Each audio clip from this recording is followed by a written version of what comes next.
For years, the Washington Department of Licensing has issued fake licenses to police who are doing clandestine work. More than 1,000 fake IDs have helped cloak undercover officers. The program was so secret, not even the state legislature knew about it, according to the Kitsap Sun. It was only after the newspaper submitted a public records request last year for a story that the Department of Licensing officials went to lawmakers to get approval for the program. They also asked for tighter public disclosure laws. Also coming to us from across the Cascades, the State Transportation Department is reminding drivers that they need to remove studded tires by midnight, March 31st. Barring any extensions due to severe weather, studded tires are legal in Washington only from November 1st to March 31st. Forecasts look mild for the lowlands this year, and no extension is planned. Driving with studded tires after March 31st could result in a ticket of $124.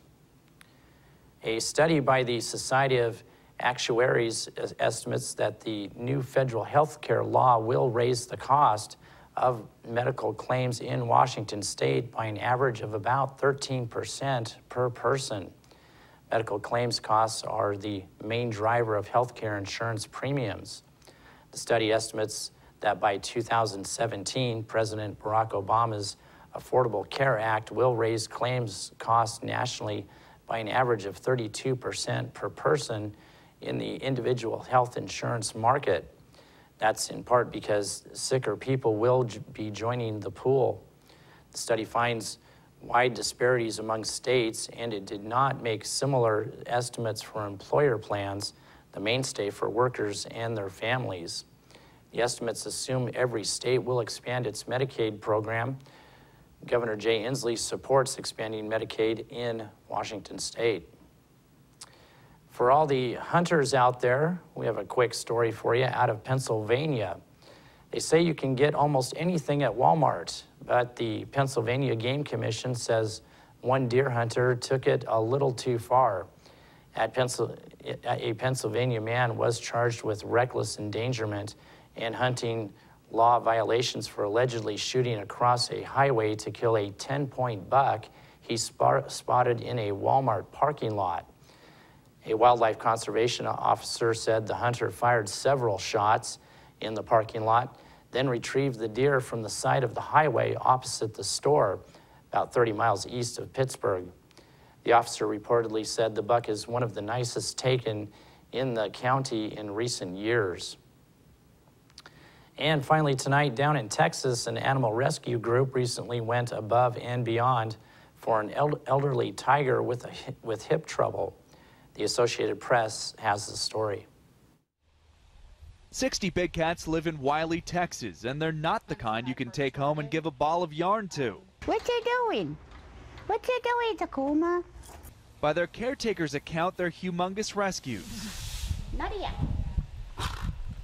Animals that either incompetent owners could not handle, were seized by animal control, or given up by people who realized wild animals can't be pets.